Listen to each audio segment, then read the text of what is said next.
झारखंड विधानसभा चुनाव, जेडीयू के साथ हो गया खेला। जेडीयू ने जिन 11 सीटों पर ठोका दावा, एक भी नहीं मिली। अब क्या है प्लान? झारखंड में 13 नवंबर को पहले चरण का मतदान है। चुनावी शंखनाद के साथ ही पार्टियों में सीट बंटवारे को लेकर भी बवाल शुरू हो गया है। कौन कितनी सीटों पर चुनाव लड़ेगा, इसको लेकर घमासान देखने को मिलने लगा है। एक तरफ जहां इंडिया गठबंधन में कई साथी दल हैं, तो वहीं दूसरी ओर एनडीए के घटक दलों के बीच भी सीटों का बंटवारा हुआ। एनडीए के सहयोगी भी झारखंड में ताल ठोक रहे हैं।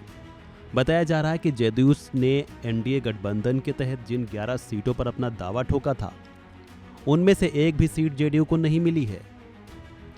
पार्टी के प्रदेश अध्यक्ष खीरू महतो ने भी मामले को लेकर कहा है कि गठबंधन के तहत बीजेपी ने जिन 2 सीटों तामड़ और जमशेदपुर पश्चिमी को दिया है, वह सीटें एक प्रकार से उस पर थोपी जाने वाली सीटें हैं। उनकी मांग के मुताबिक एक भी सीट उन्हें नहीं दी गई है।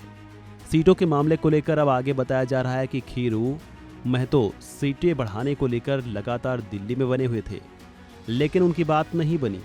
हालांकि अब वे रविवार को पटना जाकर पार्टी के राष्ट्रीय अध्यक्ष नीतीश कुमार से गुहार लगाने वाले हैं। खीरू को विश्वास है कि शायद नीतीश कुमार ही इसमें कुछ पहल कर सकते हैं। अगर नीतीश कुमार चाहेंगे तो कुछ बदलाव हो सकता है। पार्टी के कार्यकारी अध्यक्ष संजय झा सीटें बढ़ाने में कामयाब नहीं हुए। खीरू महतो मांडू सीट आजसू को देने से भी नाराज हैं। चूंकि वे इस सीट से विधायक रह चुके हैं, इसलिए इस पर दावा ठोकते हुए वो अपने बेटे दुष्यंत पटेल को टिकट दिलाना चाह रहे थे। वहीं इन सब के बीच बीजेपी प्रदेश अध्यक्ष बाबूलाल मरांडी ने चुनाव को लेकर आखिर क्या कुछ कहा है, सुनिए।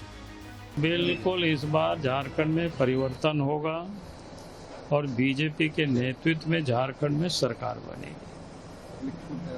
सर, जेएमएम के आरोप को आप सिरे से नकार रहे हैं कि उनके कैंडिडेट जो जिस तरीके से ठीक है, वो अपना काम करे, लेकिन 5 साल ठगा है लोगों को, भाई राज को लूटा है। अब ठगने वाले लूटने वालों को फिर से लोग बैठाएंगे। गलती अब झारखंड की जनता नहीं करने वाली है।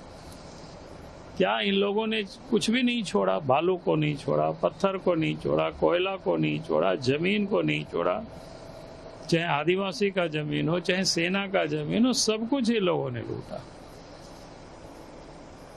और जो इतना लूटा हो तो फिर उसको कैसे लोग बर्दाश्त करेंगे झारखंड की जनता? इसलिए उनके पास क्या जवाब है?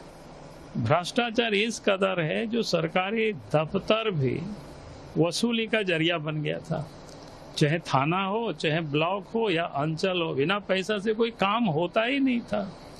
आप किसी से भी जाके जनता से पूछ लीजिए। जब ये स्थिति होगी तो झारखंड की जनता तो इस दिन के ही वो इंतजार कर रही थी कि भाई जब चुनाव की घोषणा हो जाएगी, कब हम सब लोगों को वोट देने का अवसर मिलेगा ताकि सरकार को हम लोग बदल सके। अब वो दिन आ गया।